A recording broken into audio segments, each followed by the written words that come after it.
करके जाएंगी, उनके चरणों की धूली उड़ उड़ करके मेरे मस्तक के ऊपर पड़ेगी, मेरा जीवन धन हो जाएगा। यह भागवत के 10वें स्कंद के 49 अध्याय की कथा को मैंने आपको यहाँ तक सुनाया। 50वें अध्याय में कंस की रानी अष्टि और प्राप्ति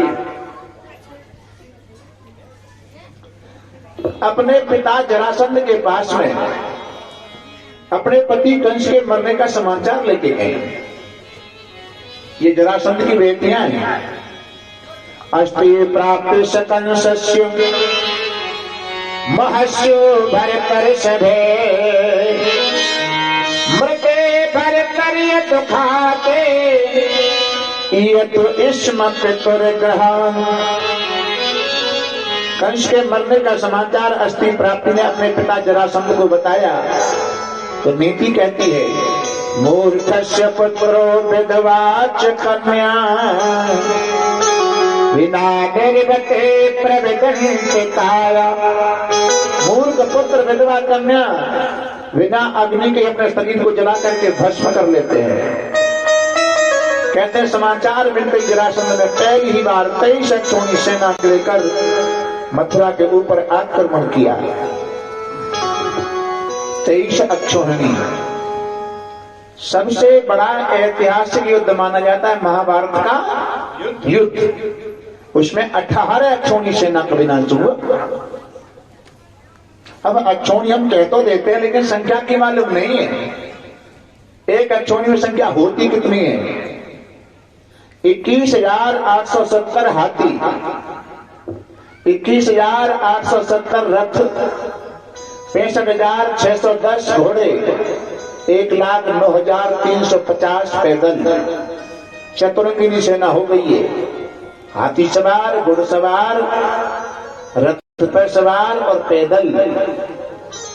अब इन चारों संख्याओं का जोड़ कर दें, = एक अक्षौहिणी की संख्या निकल आएगी। इसमें 18 का गुणा कर दें, महाभारत की सेना की संख्या निकल आएगी। और इसमें 23 का गुणा कर दें, जरासंध की सेना की संख्या निकल आएगी। बोलो जय श्री राधे। जय श्री राधे। पहली बार मथुरा के ऊपर आक्रमण किया। यादवों की सेना ने जरासंध की सेना को परास्त किया। अंत में दाऊजी महाराज ने जरासंध को मारने के लिए पकड़ लिया। भगवान बड़े विनोदी है। वो कहते हैं दाऊ भैया इनमें मत मारो। बोले क्यों? बोले हमारे मामा जी ने के ससुर रहे, रिश्तेदार हैं।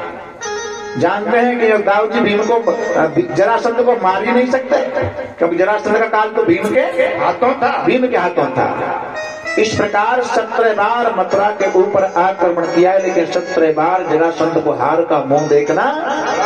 जरासंध ने हार को हार नहीं माना। हारना बुरी बात नहीं है, लेकिन हार को हार मानना ये बुरी बात है। सफलता न मिले, असफल है तो प्रोग्रेस करो, मिलेगी।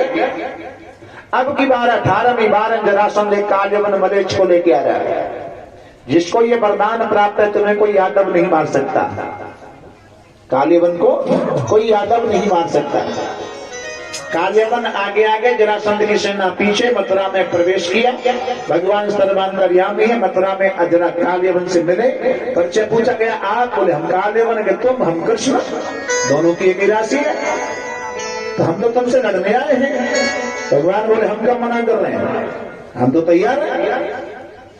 तो पहले युद्ध का नियम हुआ करता है कि सामने वाले पर रथ नहीं, तो रथ मैं भी नहीं लूंगा।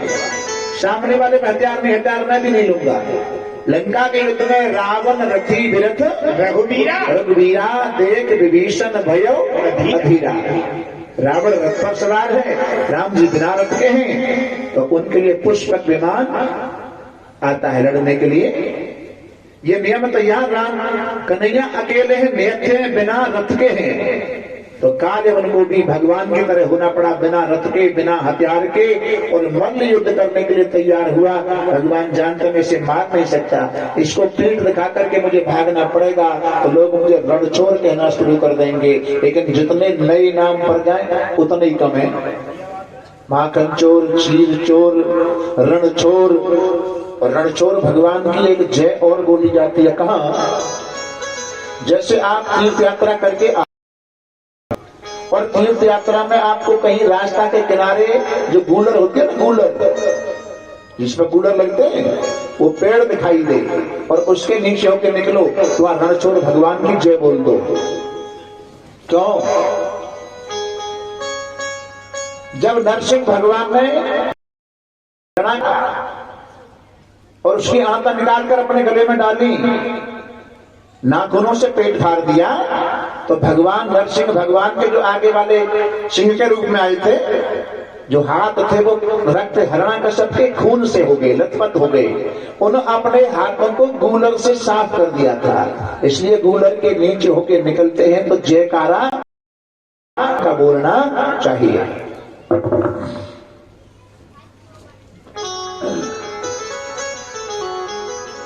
आज भगवान आगे आगे, कालेवन पीछे पीछे।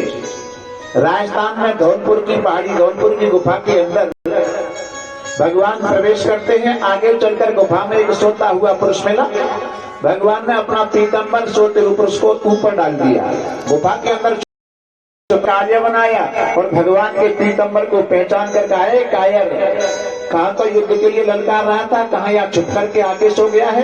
पैर की ठोकर मारी। सुखदेव जी महाराज परीक्षित से कहते हैं, राजन, उस पुरुष की दृष्टि पड़ते ही कालेवन जल करके भस्म हो गया।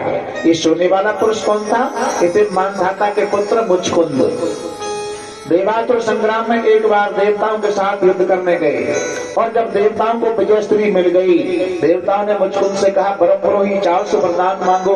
मुचकुंद ने कहा, महाराज मैं युद्ध करते करते थक गया हूँ, मुझे कोई ऐसी जगह बता दो जहाँ मैं अपनी नींद पूरी कर सकूं। सोए त्रेता युग में, आ गया द्वापर, लेकिन अभी मुचकुंद की नींद पूरी नहीं हुई। तो तीन बात कभी पूरी नहीं होती हैं। कबहू पूरे ना भय नींद, बात और काम, इन्हें अधूरे छोड़ के तुम भज ले हरि को नाम। काल बदल करके भस्म हो गया। जरासंध ने जान लिया कृष्ण पहाड़ी के अंदर है, उसके चारों तरफ से आग लगवाई और मेरे गोविंद ने उस समय विश्वकर्माओं को बुलाया। जो 12 विश्वकर्मा हैं, उन विश्वकर्माओं से कहा, रातों ही रात में समुद्र के बीच में द्वारकापुरी का निर्माण करो। पहले विश्वकर्मा, शिल्पकार, कारीगर और आज के इंजीनियर तो विश्वकर्मा है। रातों ही रात निर्माण कराया और योग माया से भगवान कहते, योग माया सभी सोते हुए मथुरा वासियों को द्वारकापुरी में पहुंचा दो। अब भगवान की 25 वर्ष की अवस्था पूरी हो गई है। मनुष्य की अवस्था 100 वर्ष है और 100 वर्षों को 4 भागों में बांटा। 1 से 25 तक ब्रह्मचर्य का पालन, 25 से 50 तक गृहस्थ का पालन, 50 से 75 तक वानप्रस्थ का पालन और 75 से 100 तक संन्यास का पालन। दाऊ जी का विवाह द्वारका में हो चुका है। अब भगवान के विवाहों की कथा आती है। अब पहले तो मन नहीं समझ आई जाए क्या भाई, कितने 16,108 और 16,108 ब्याहन में 2-2 मिनट लग जाए। ब्याह कराए वे तो 32,216 मिनट, यानी 60 को दे दो भागे तो भंडारो जागो आए न राजा, इतना समय जाओ है?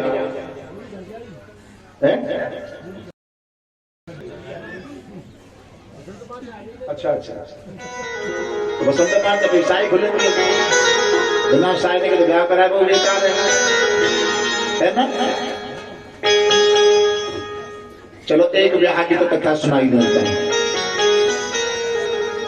राजरशीद भीष्म को विदर्भाद पितुर महान, पंच भवन पुत्रा कल्लयिकाच बरान।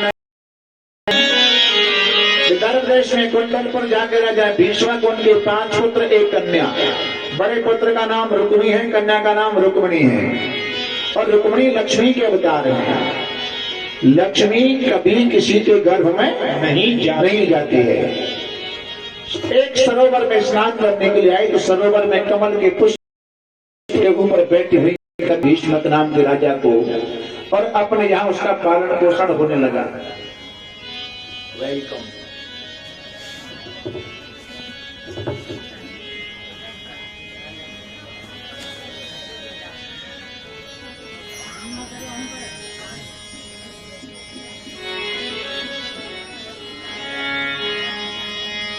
कि गोविंद चले आओ, गोपाल चले आओ, गोविंद चले आओ, गोपाल चले आओ, गोविंद चले आओ, गोपाल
महाराज भीष्मक को वो कन्या कमल के पुष्प के ऊपर बैठी हुई मिली, उनको अपने यहाँ लेकर के आए। वही कन्या का नाम रुक्मणी है, और रुक्मणी चंद्रकला की तरह जब बढ़ने लगी, शादी के योग्य हुई, तो अपने भीष्मक नाम के राजा के लिए कोई सुंदर वर तलाश करो। रुक्मणी ने कहा, पिताजी मैं अपनी बहन की शादी सचपाल के साथ करूंगा। रुक्मणी लक्ष्मी के अवतार है, लक्ष्मी सिवाय विष्णु के दूसरे को चाहती ही चाहती नहीं। समुद्र मंथन में सभी का अपमान किया था, ये भी नहीं चाहिए, ये भी नहीं चाहिए, ये भी नहीं चाहिए। और अर्थ क्या है, जो लक्ष्मी की इच्छा करता है उसका तो अपमान कर देती है, और लक्ष्मी की तरफ से जो मुंह मोड़ लेता है उसके पास में जबरदस्ती माला लेके आती है। कृष्ण विष्णु अवतार है। मालूम पड़ गया मेरा भैया रुक्मणी सचपाल के साथ शादी करना चाहता है। एक दिन भाभी से कहा, भाभी भैया अन्याय कर रहा है, अनर्थ कर रहा है। अरे मैंने मन से अपना पति कृष्ण को मान लिया है। तो विनोद में भाभी ने भी कह दिया, फिर देर क्यों कर रही हो, द्वारका के लिए पत्र भेजो। रुक्मणी ने पत्र बनाकर ब्राह्मण देव के हाथों द्वारका को ब्राह्मण को भेजा, और वो पत्र ब्राह्मण के हाथों से भगवान को जब हाथ लगा, पत्र को जब देखा, बोले समय तो बहुत कम है भाई। और ब्राह्मण देव को साथ में लेकर रथ तैयार करके जैसे द्वारका से बाहर निकले, तुरंत सामने से दाऊजी महाराज आ गए। हमें बताया भी नहीं, पता नहीं आज रथ लेकर के कहां जा रहा है। सारे से हाँ कहां, अब बड़े भैया थे डायरेक्ट के उसके कहते हैं कि मैं ब्याह करके जा रहा हूं। क्योंकि पहले समय में अगर शादी की चर्चा लड़का लड़की की कहीं माँ बाप घर में करते थे तो अगर पास में बालक बैठ रहे तो उनके पास से खड़े होकर के बाहर निकल जाते शर्म की वजह से, इतनी शर्म लगती थी। अब खुद देखेंगे हम, इंची टेप पैमाना जेब में होगा, 5 फुट 5 इंच की होनी चाहिए है? यानी अरे साहब मॉडर्न जमाना है, क्या है, पढ़े लिखे लोग हैं, जमाना बदल गया।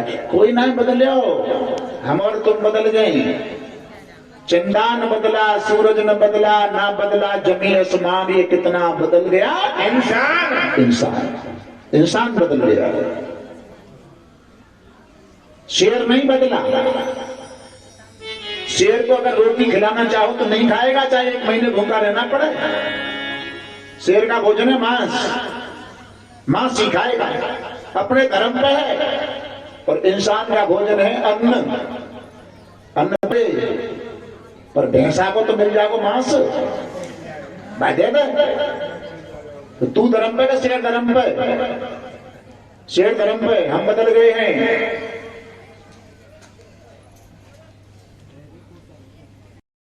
इतनी देर बता दूं? अच्छा तो कौन दांग लो तो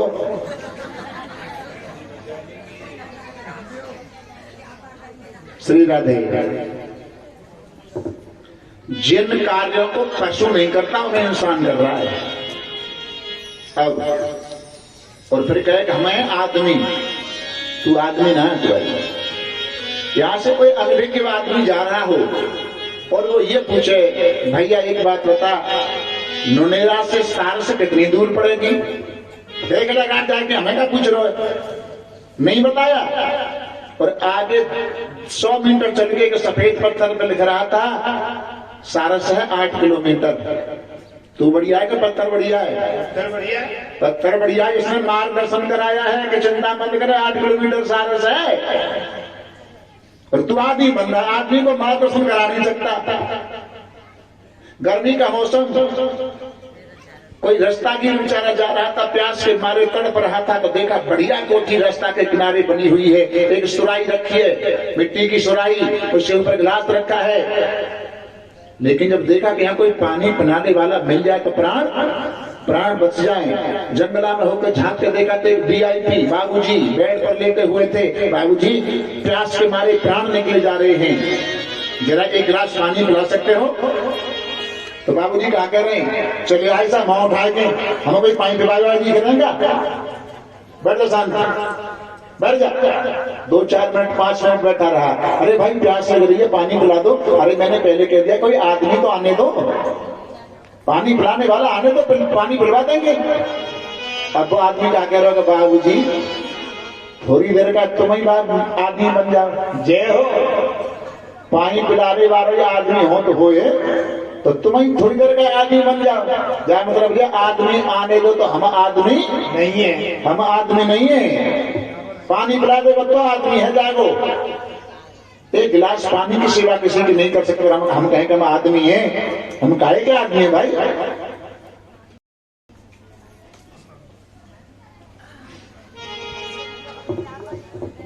आज भगवान से पूछा कहां जा रहे हो? भगवान शर्मा के मारे बोले वहीं जा रहे हैं। वहीं कहा? ब्राह्मण देव साथ में बोले, अरे विदर्भ देश में कुंडनपुर है, वहां के राजा भीष्मक हैं, उनकी कन्या रुक्मिणी से शादी करने जा रहे हैं। हो गई तसल्ली। दाऊ जी बोले पड़ोसर मिलो है, शादी करके जा रहे, हमें बताई ना रहे हो। और कल एक भजन मैंने कहा था ना, सो खाऊं पर घर ना जाऊं पर अब न करूंगो चोरी। और उसमें कहा था कि बलदाऊ संगन ले जाऊं। तो फिर काय को बताए लगे, अच्छा तो तू आगे आगे चल, मैं पीछे सेना लेके आता हूं। इधर कुंडनपुर में ससपाल की बारात चारों तरफ से कुंडनपुर को घेर लिया गया और ससपाल की बारात में जरासंध बाराती बन के आया। अब ससपाल ने कहा भैया जरासंध कहूं ऐसा नहीं हो कि हमारे संग में धोखो है जाए, मतलब कृष्ण छलिया नहीं आ जाएगा, रुक्मिणी का हरण हो जाएगा। और भगवान कह रहे हैं ये यथा माम प्रपद्यंस्ते तांस तई भजामि हम। अर्जुन जो भक्त मुझे जिस भाव से भजता है उसका बदला मैं उसी भाव से चुकाता हूं। जरासंध ने कहा टेंशन मत लो, हम तुम्हारी बारात में कोरे कुल्लड़ फोड़ में न आए, अगर लड़ने को काम पड़ेगा तो हम कृष्ण से लड़के भी दिखाएंगे। उससे मेरा 17 बार युद्ध हो चुका है और बराती कैसे लड़ते हैं जाए तुम सब जानते हैं। लड़का लड़की वाले में अगर झगड़ा हो भी जाए तो बराती नो काम का सैंड लगाए और घर पहुंच गए। चिंता करो अपने आप, टेंशन मत लो। लेकिन आज गौरी शादी से पहले गौरी पूजन के लिए पहले बहन बेटियां जाया करती थी। जनकपुर में सीता जी गई और यहाँ गौरी पूजन के लिए रुक्मिणी को ले जाया जा रहा है। रुक्मिणी गौरी माँ गौरी से निवेदन क्या कर रही है? नमस्ते त्वायंबिके अभीक्षणं ससंता शिवा भूयाते पत्र में भगवान कृष्ण इष्टदनुमोदता। हे गौरी माँ, मेरी राज आपके हाथों है। मैंने मन से अपना पति कृष्ण भगवान को मान लिया है और के साथ शादी करना चाहता है और मैं तेरे मंदिर पर आ रही हूं, मेरी लाज आपके हाथ है। सहेलियों के साथ सैनिकों के साथ गौरी पूजन करने के लिए रुक्मिणी मंदिर पर आई, तब तक ठाकुर रथ को लेकर पहले से ही तैयार मंदिर पर आ चुके। आज रुक्मिणी ने श्याम सुंदर को देखा, सहेलियों के बीच में से अपना हाथ भगवान की तरफ बढ़ाया। भगवान ने रुक्मिणी का हाथ पकड़ करके रथ में बिठा लिया और रथ में बिठाकर रुक्मिणी को लेकर के चलने लगे। तो रुक्मिणी की सहेली जोर जोर पे चिल्लाने लगी, ले गो ले गो ले गो ले गो। अब रुक्मिणी की सहेली सैनिक आपस में कहते हैं, सैनिक कहते क्यों भाई, अब हम रुक्मिणी को क्या जवाब देंगे? हमारे बेटे हरण हो कैसे गया? भैया मेरी गलती बदना है, मैं तो बाकी मुकट्टा देखते रहेगो, मैं बाकी माला देखते रहेगो। और सुबह की माला रुक्मिणी देख ले, वो टेंशन मत ले। रुक्मिणी की सही बोली सुनो। सहेलियों ने कहा अगर शादी ससपाल के साथ हो जाती तो दो काम होते, एक तो दावत मिल जाती और कन्यादान करने के बाद जब ससपाल की बारात को गाली सुना देते। अब जब रुक्मिणी को हरण ही है तो दावत को तो है सबको होटल बंद, दावत का हुआ मिलेगी ना। लेकिन ससपाल की बारात को सुनाना था, मुझे काले कलूटे से सुना दिया, अलग अलग भाव सुना रही है। क्या मुकट धर श्याम रे ये हो लाला तोए बात बचायो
कुंती धुआ आपकी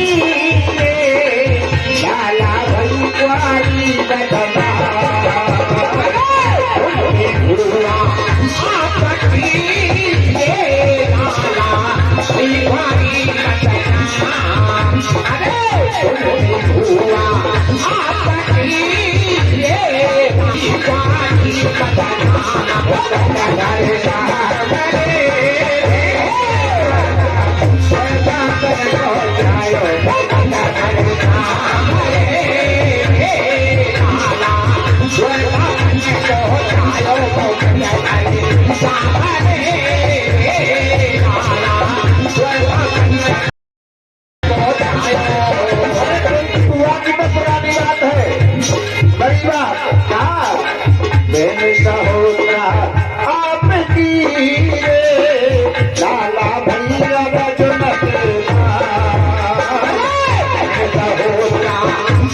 आपकी लाला भैया जनक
वृंदावन बिहारी लाल की जय जय श्री राधे श्याम।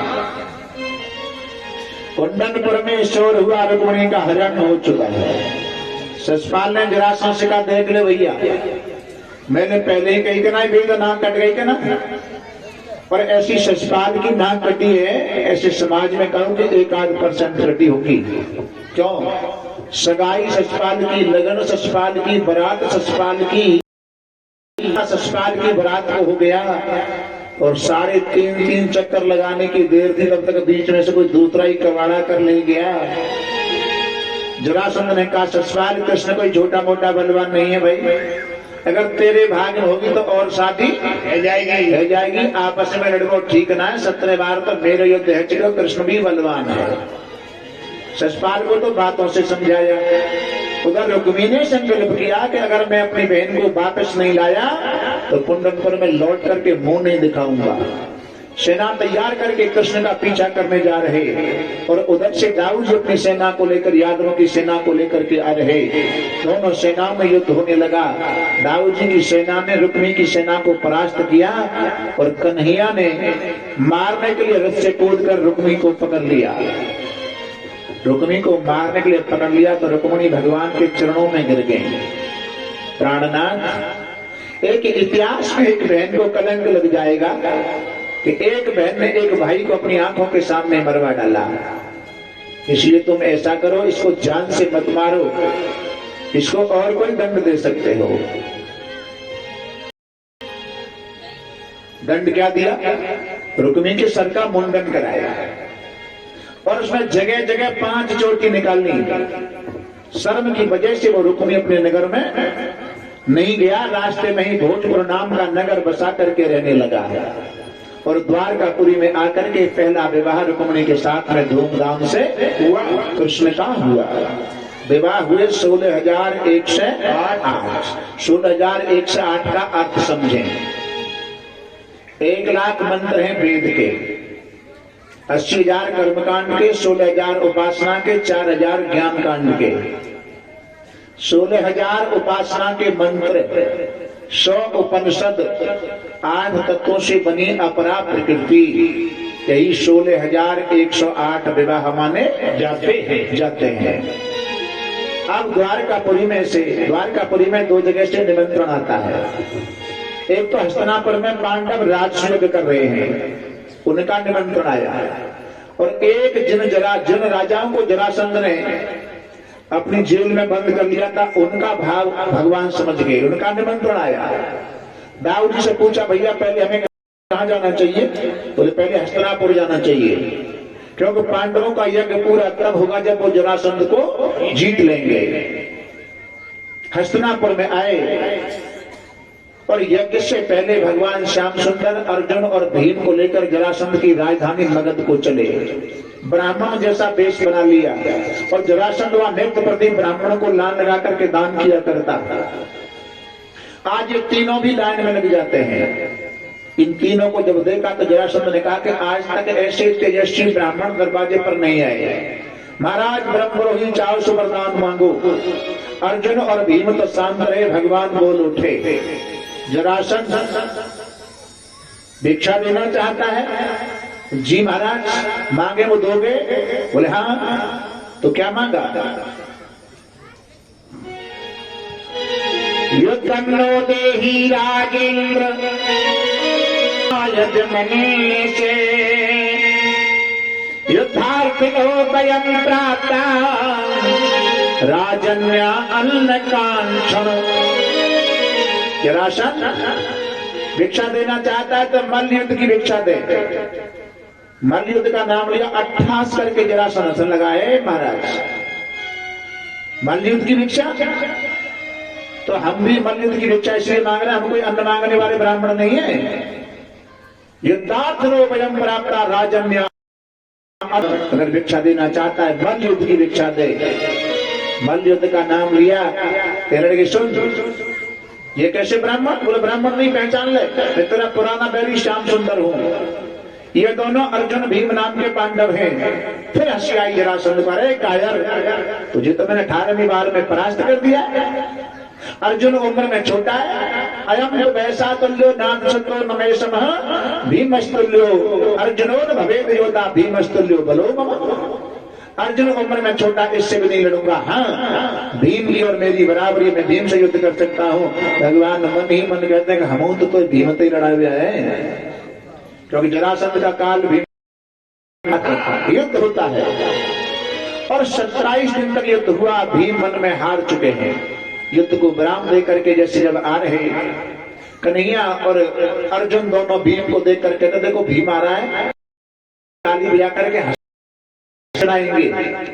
जैसे भीम पास में आए, दोनों कुछ आपस में चर्चा करके तालियां बजा करके हंसना शुरू कर देते हैं। भीम को गुस्सा आया, अरे तुम तो यहाँ खा पी करके मौज मार रहे, मुझे वहां मरवाने के लिए छोड़ दिया। भगवान समझ गए भीम मन में हार चुका है। कहा भीम टेंशन मत लो, कल का युद्ध होगा, मैं बैठ करके युद्ध कराऊंगा, और जब युद्ध हो तो मेरी तरफ दृष्टि डाल लेना। दूसरे दिन युद्ध के लिए गए तो भीम ने तो पहले ही इशारा करना शुरू किया, हाँ बताओ कल क्या करे थे, अब क्या करना है। इशारा मिला, एक पृथ्वी से तिनका उठाया, उसके दो टुकड़े करके दोनों दिशाओं में फेंक दिया। भीम को इशारा मिला, जरासंध के दोनों पैर पकड़ करके बीच में से चीर डाला और दोनों दिशाओं में फेंक दिया। इसका शाब्दिक अर्थ क्या है? जरा संधि। जरा नाम के राक्षस ने दो टुकड़ों के मेल से, संधि माने मेल, दो टुकड़ों के मेल से जरासंध को बनाया, तो टुकड़े फिर जुट जाते हैं, फिर युद्ध होता है। अब की बार भगवान ने सारा कीर्तन का उठाकर दो टुकड़े करके और दोनों को ऐसे विपरीत दिशा में फेंक दिया। भीम को इशारा मिला, इस प्रकार से जरासंध का वध हुआ। भीम के हाथ उतराया, जरासंध के मुकुट को लेकर कन्हैया और भीम और अर्जुन ये तीनों हस्तिनापुर में आ गए। यज्ञ के कार्य का बंटवारा हो रहा है। सभी के स्वागत करने का काम अर्जुन और द्रौपदी का है।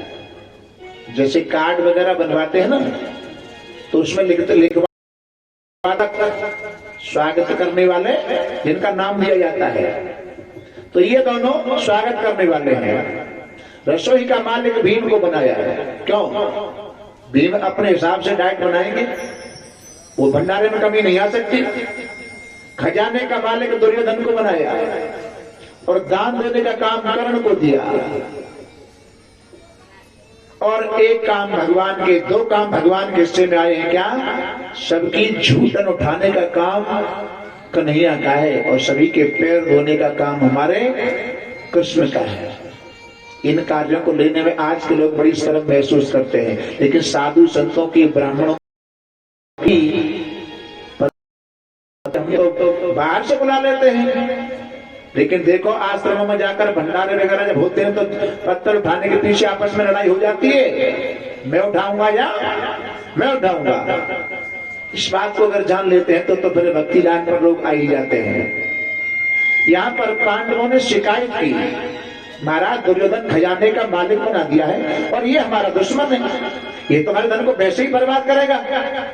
गीता में भगवान कहते हैं, पांडवों से कहा, कामेन कर्मणा स्यात् क्रोधेन ज्ञान नाशनम लोभेन भक्ति नाशस्यात् तस्मात् एकम त्रयम् त्यजेत्। काम से कर्म का नाश, यानी इच्छा से कर्म का नाश, क्रोध से ज्ञान का नाश, लोभ से भक्ति का नाश, तीनों का इस प्रकार से नाश होता है। और जहाँ यज्ञ में खूब खर्च किया जाता है वही यज्ञ सफल मानी जाती है। तुम्हारा दुश्मनी के भाव से तुम्हारे धन को खूब लुटाएगा, तुम्हारी यज्ञ सफल मानी जाएगी। अब वहां पांडवों के यहाँ एक सधर्वा नाम की सभा बनवाई की गई है कि जहाँ पृथ्वी है वहां तो जल जैसा दिखाई देता है और जहाँ जल जैसा है वहां पृथ्वी जैसे दिखाई देती है। दुर्योधन ऐसी सभा के अंदर आया तो जहां पृथ्वी थी वहां जल जान करके कपड़े ऊपर कर लिए, यानी ऐसी सभा में दुर्योधन भ्रमित हो गया। तो दुर्योधन भ्रमित होकर के गिर गया। पहलों के ऊपर द्रौपदी खड़ी। भगवान ने इशारा किया, द्रौपदी अगर तो ऐसे में कछु कहना हो तो कहले। द्रौपदी ने कहा, अंधस्य पुत्र अंध, अंधों के तो अंधे ही होते इसको दिन में भी दिखाई नहीं दे रहा। दुर्योधन ने बड़ी सभा के अंदर इस प्रकार से सुना तो कहा, द्रौपदी तूने मेरी सभी बड़ी सभा के अंदर अपमान किया है और जब तक मैं तुझे अपनी जंघा पर नहीं बिठा लूंगा अपमान के शब्दों की आग में जलता रहूंगा। दाऊद जी समझ गए, कन्हैया ने युद्ध की नींव डाल दी। अब महाभारत युद्ध होगा, कोई रोक नहीं सकता है, लेकिन कन्हैया चलिया है, चाहे जिस तरफ हो जाएगा मैं किस तरफ रहूंगा। क्यों? जानते हैं, भगवान भी जानते हैं कि युद्ध के समय अगर दाऊ भैया यहाँ पर रहे तो ये निश्चित रूप से कौरवों के पक्ष में होकर के युद्ध करेंगे। क्यों? दुर्योधन उनका गदा युद्ध का शिष्य है। दाऊ जी महाराज बोले, कन्हैया मेरी ऐसी इच्छा है। कैसी? इस समय मैं तो तीर्थ यात्रा पर चला जाऊं। भगवान को तो बहाना चाहिए। घर के अंदर गए, अपने महलों के अंदर गए, छोटा सा बिस्तर बना के लाके दिया, हाँ तुम तीर्थ यात्रा पर ही अच्छे रहोगे, जाओ। तीर्थ यात्रा पर निकल गए और तीर्थ यात्रा करते करते नैमिषारण्य के क्षेत्र में पहुंचे, जहाँ सूत जी महाराज स्वर्णिकादि के 88,000 ऋषियों कथा श्रवण करा रहे थे। सभी महात्माओं ने वहां नैमिषारण्य के क्षेत्र में खड़े होकर के प्रणाम किया दाऊ जी महाराज के लिए, लेकिन सूत जी ने प्रणाम नहीं किया। आवेश में आकर के दाऊ जी महाराज ने सूत जी का मस्तक उड़ा दिया। संतों ने कहा ये तो अच्छा नहीं किया है, इनको हमने 1000 वर्ष के लिए गद्दी पर बिठाया, अब 2 काम करने पड़ेंगे। एक तो वक्ता कोई दे के जाओ, कथा कहने वाला कोई वक्ता दे के जाओ, और एक इस क्षेत्र के निशाचरों को मारो। दाऊ जी ने दोनों काम किए। कहते हैं आत्मा वही जायते पुत्र, पिता की आत्मा ही पुत्र बनती है। और सूत जी के पुत्र को गद्दी पर अभिषिक्त करा के तीर्थ यात्रा करके और कुरुक्षेत्र के मैदान में आए, जहाँ दुर्योधन और भीम का गदा युद्ध चल रहा था। आते ही दाऊ जी ने दोनों की भुजाएं पकड़ ली, कहा तुम दोनों समान बलशाली हो, तुम से विजय किसी की नहीं हो सकती। एक के शरीर में शक्ति ज्यादा है तो एक ने गदा युद्ध की शिक्षा ज्यादा पाई है, युद्ध को यहीं पर विराम दो। भगवान कहते हैं भीम तुम अपना काम करो, बड़े भैया तो कहते ही रहते हैं। और भगवान के इशारे पर भीम ने दुर्योधन की जंघा तोड़ डाली।